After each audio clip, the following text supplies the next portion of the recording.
All right, dissolution of the self. Wow, we're certainly, I'll just be touching on this theme tonight. It's a very deep and rich theme. So I'll probably talk a little bit about what this means from a Buddhist perspective, since this is the path, the Buddhist path of not self or no self. And then I'll also speak from a personal perspective what this means.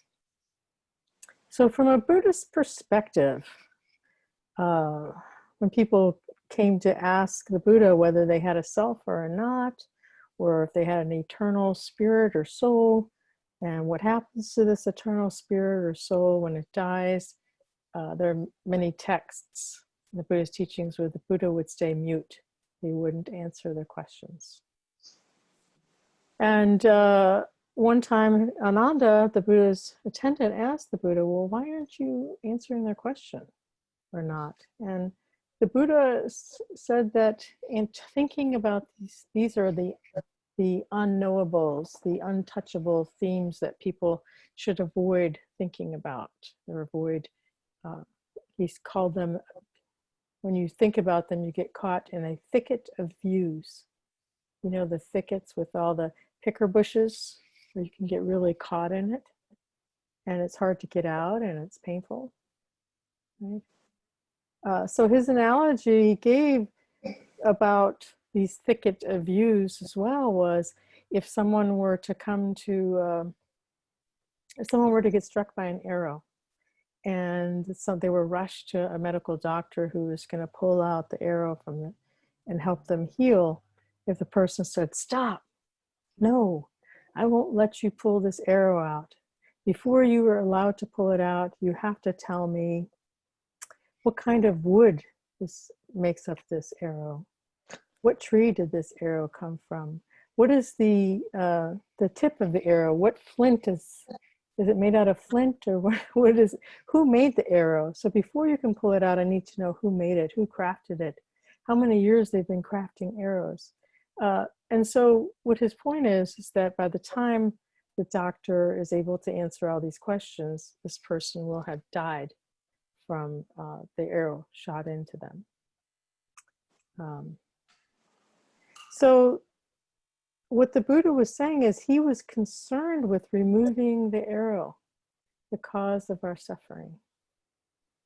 And when you study Buddhism, and you study the Four Noble Truths, you'll see that the first two truths are about the cause of suffering. First two truths are saying, hey, we're suffering, this is the cause. And the second two truths, the last two truths, the third and fourth truth, are about the alleviating the suffering, or the end of our suffering. How do we end the suffering? So when we're suffering, a lot of teachers say that the Buddha taught two things. He taught about our suffering and our ending of suffering. And that's what the whole path is about, right? And when we remove the suffering, when there's no suffering left, what is here now? There's calm, there's contentment, there's peace, there's joy, natural joy that can arise through this contentment and peace. So why should we even dissolve the self? What is this about, and how does it fit in? And when is it helpful or unhelpful to do this dissolution of the self? So the main question would be, what is the self? And when is the self causing suffering? And when is a sense of self actually reducing suffering, right? So this whole concept about suffering and the end of suffering, how does the self fit into that? Because obviously there is a sense of self. So also from the spiritual perspective, we have two selves. We have the mundane, physical self of this world. Sometimes people call that the small, contracted sense of self. And then there's the big self, our Buddha nature self. Some people call it our God self. The Buddha called it the unborn, the undying, our true nature. right? So one is not better than another, and one is not more true than another. They are two parts of the same whole. We are both, right? But the problem is in our physical realm is that we tend to identify with and only see the physical, contracted, small contracted self, right? We think that that is all of who we are. And we get stuck in this thicket of views of who this small, contracted sense of self is. We get caught in all of our human physical experiences. When the truth is, all that these experiences are made up of are the five senses. I'm going to, right? And we'll get a little bit more out of the six senses. But we get caught up in the physical realm and we think that's who we are. That's all of who we are, right? And the Buddha talked a lot about who we really are, as far as who we take ourselves to be. And he called it the no self or not self, right? Who do we take ourselves to be? These six senses, seeing, hearing, tasting, smelling, touching, cognizing, so he included the mind. These are our six senses. And these, they, you know, obviously we have the six sense doors, or we have the data received by our sense organs, the ears, nose, mouth, eyes, skin, and our brain. So those are the sense organs, send data to the brain. The brain takes in this information and gives us our experience. The mind combines all the sense data together and comes out with not only recognizing what our experience is, but it compares it to all of our other previous historical conditioning, our previous experiences, and it comes up with concepts and ideas and beliefs about what is happening right now and who is it happening to, right? And it happens so fast we don't see it. But we start with mindfulness practice to see how the mind creates our world, right? Taking all this information and our previous conditioning from our parents, it brings that in too, brings our conditioning from our society in, as well as our present moment data that we're taking in. And it projects a sense of self onto our whole experience of what's happening right now. The mind creates a sense of self. The self that we see or think that we are does not exist. This separate, unchanging sense of self is a construction of the mind. And when we're practicing mindfulness really deeply, we start to see all the ways that the mind constructs this separate identity of who it thinks that it is. Now, surely there is a physical form here. There is someone or some awareness that's knowing our experience. There is a collection of memories of everything that's happened to this being. There's wisdom here that has developed through experience that needs to be, that is helpful, right? So being a human being, we need to have this sense of self to a certain degree, right? It's helpful in order to navigate the world.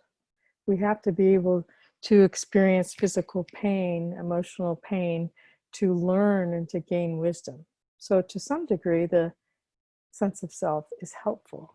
But other times it's unhelpful, this manufactured, constructed sense of self. And when is it not helpful? And we can talk more about that in the discussion. But, you know, it's not helpful when, first of all, we don't see the construction. Right? We don't see how the mind is creating all these constructs of who we take ourselves to be. Right? And one of the easiest ways to see who we've constructed ourselves to be, this fake news of who we think we are, is when we when we meet somebody new, what's the most important things that we need to present to people of who we are? You know, do I have to come out within the first meeting with someone, let them know I'm a musician, or an advocate, or a liberal, or whatever, right? I'm just a so-and-so person, or I'm just a sensitive person, or I'm an intellectual, or I'm a creative person, an artist, right? Not to say that we don't have these gifts and abilities, but we can see that we're really attached to the strong sense of who we think we are. Yeah, we have genetic tendencies. We have many gifts that we each get to bring to this lifetime, things that come naturally to us, more naturally than to others. But that also is not the totality of who we are, because we're so much more than our gifts and our genetic tendencies and our conditioning. So in Buddhist psychology in the West right now, there's a saying that's going around pretty strongly that says you have to have a sense of self, a healthy sense of self, to be able to let go of the self. And this really is true. In fact, I work in an addiction recovery center for people with an active addiction. And one of the main problems in active addiction with people is that they've never developed a really healthy sense of self. So there's a lot of internal stress and pain and insecurity, and reaching in order for outside influences to make them feel better internally, because there's so much angst, because they've never had the security, the consistency of nurturing and love, or whatever that they've needed in order to develop a healthy sense of self. So a lot of the work with people in recovery is to help them come up with, who are they? Discover, who are they? What do they value? What makes their hearts sing?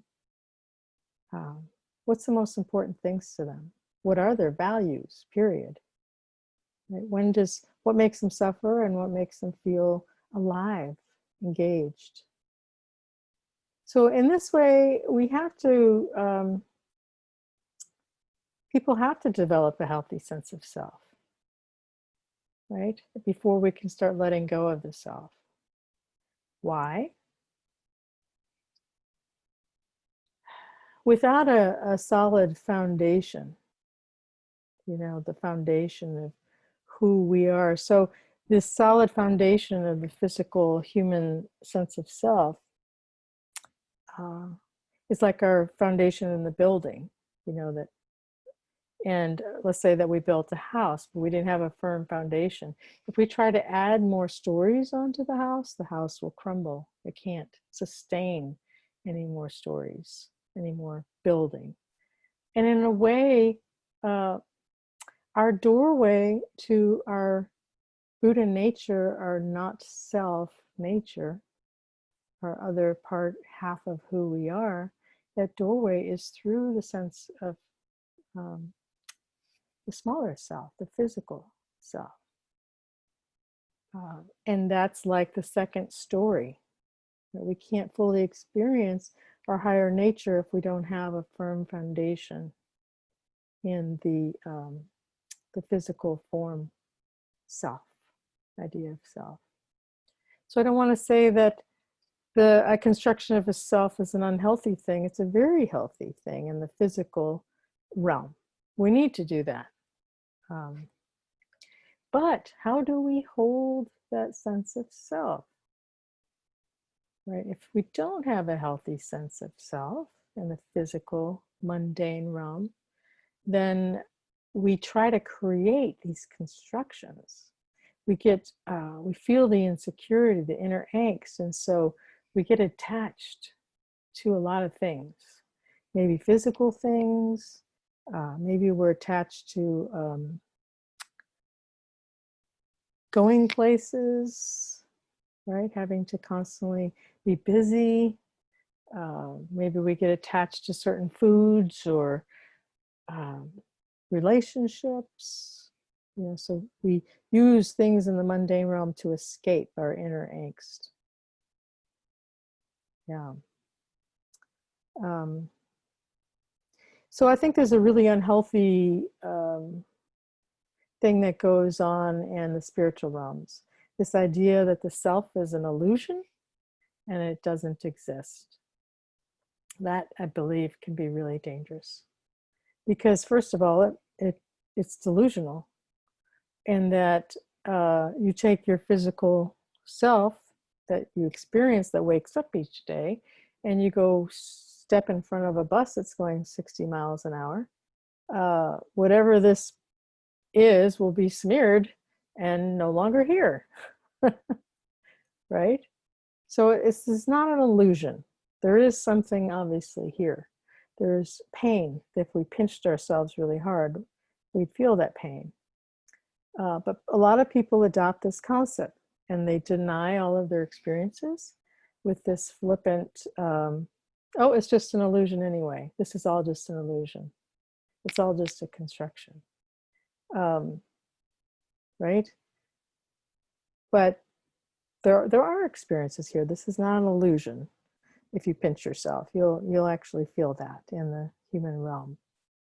So in one way, this also borders on choosing to deny our experience and pass everything off as not real, can lead to disassociation, which can lead to mental health problems, wherein you feel disconnected from yourself and the world around you.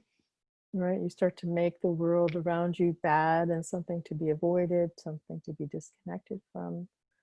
You might become really detached from your body or your emotions because, hey, nothing is real. I'll just disconnect and detach. And that's really unhealthy, right?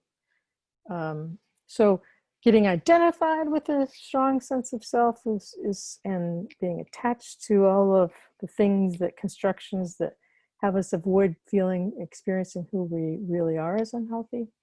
And so is saying, oh, there's nothing here. It's all an illusion. That's just is equally unhealthy.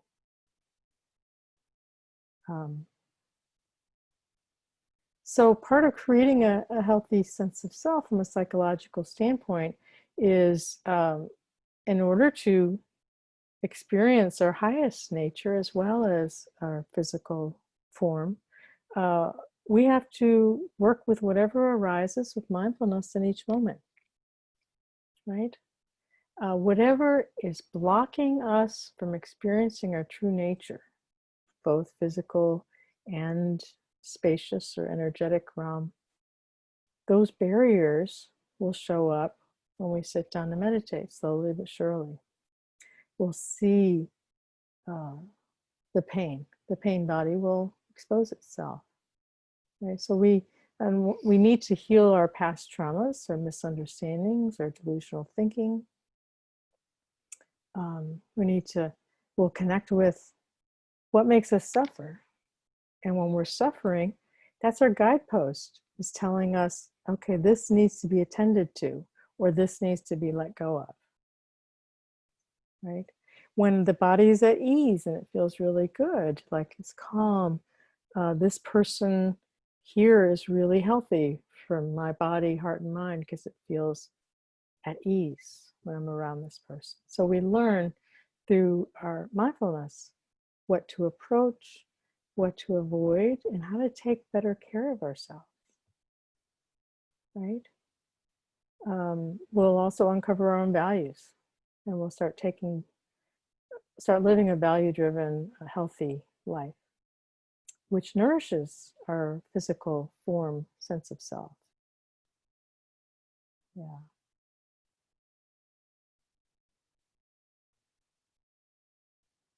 So mindfulness, mindful awareness, this awareness of whatever's arising in the present moment, is our tool to use to buoy up, to heal, to strengthen the physical sense of self, right?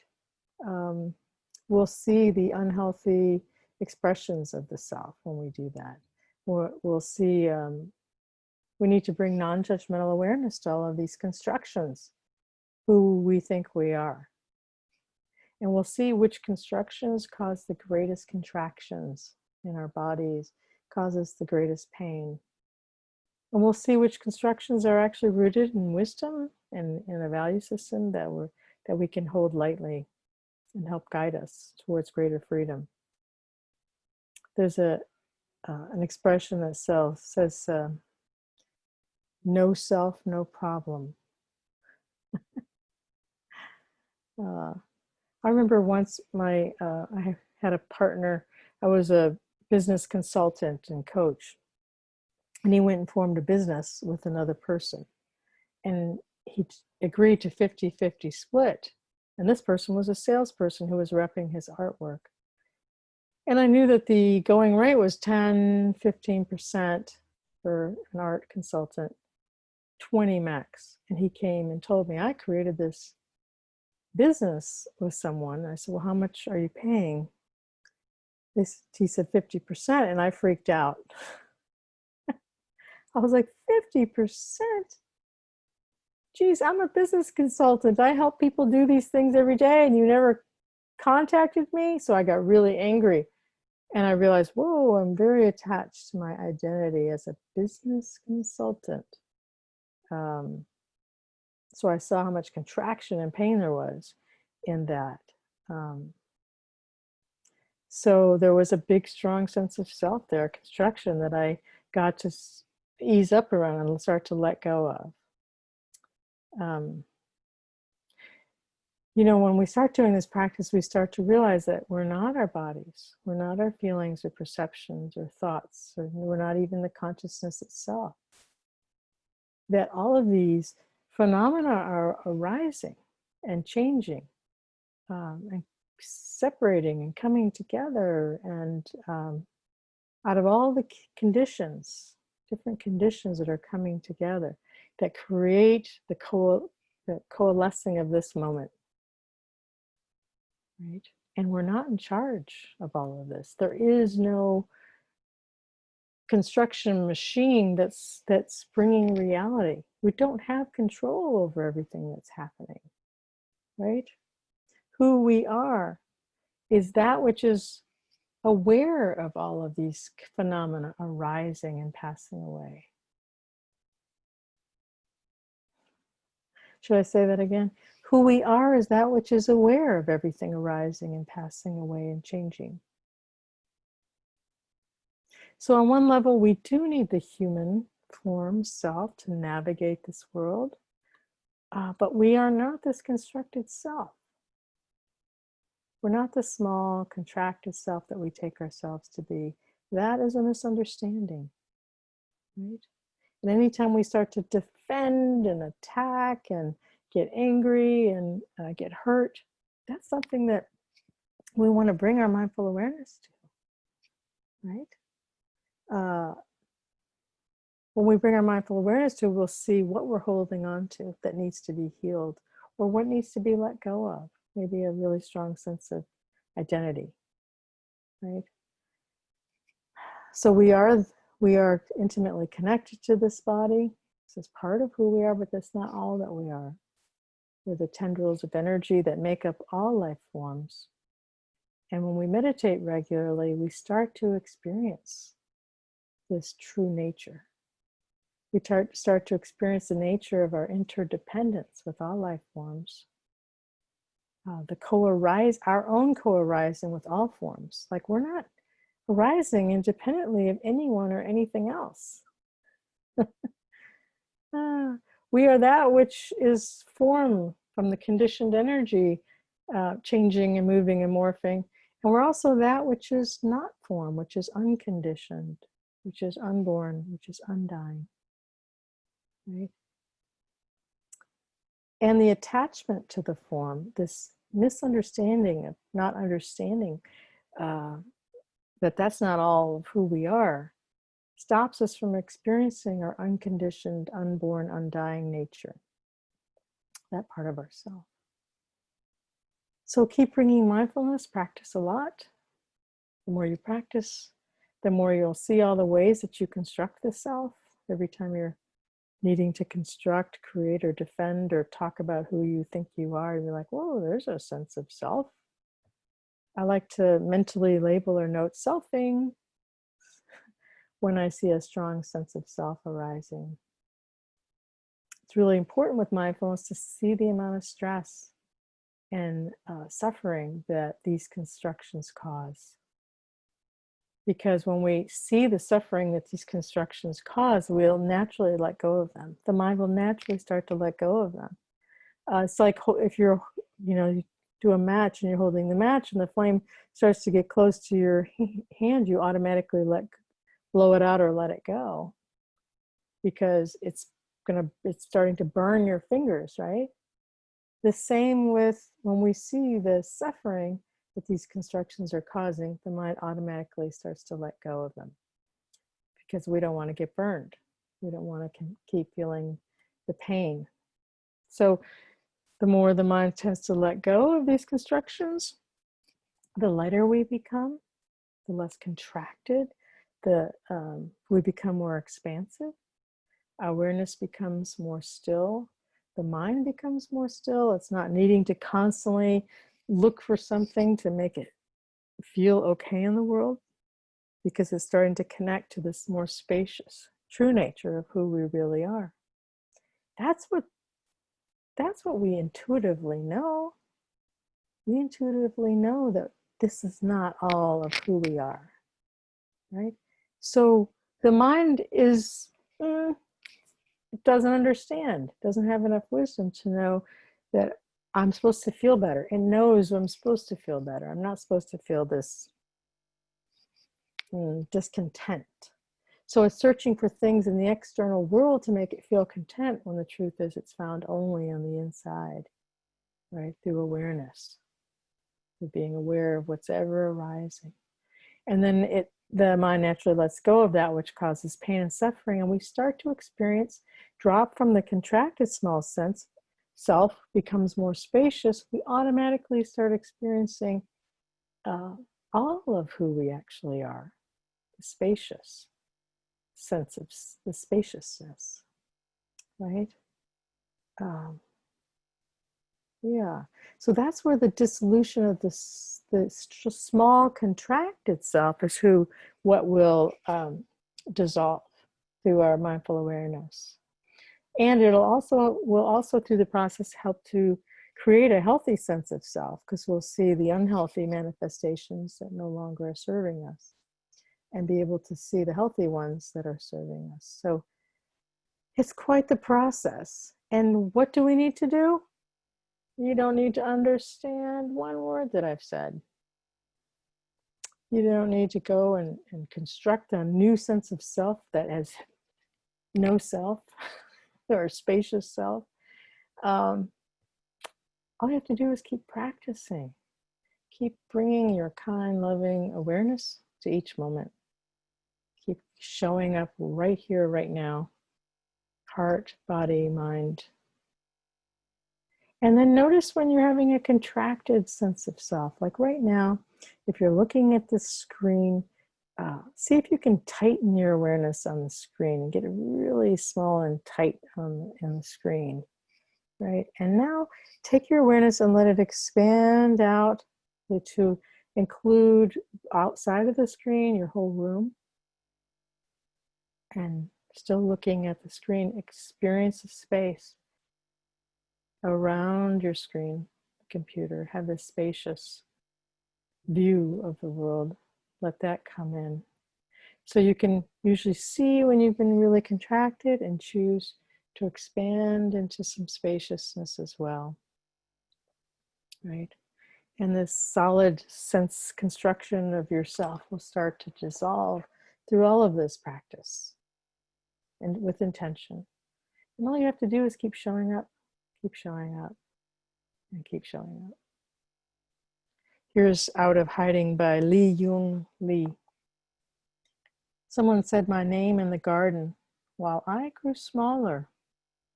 In the spreading shadow of the peonies grew larger by my absence to another, grew older among the ants, ancient under the opening heads of the flowers, new to myself and stranger.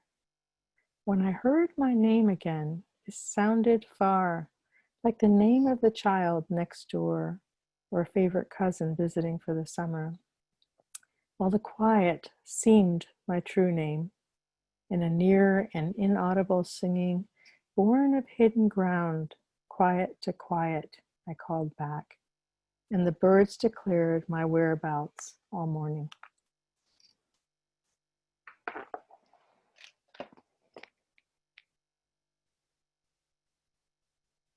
So thank you for your attention, your energy, your practices. Yeah, it's so much richer when we can share our practices together. So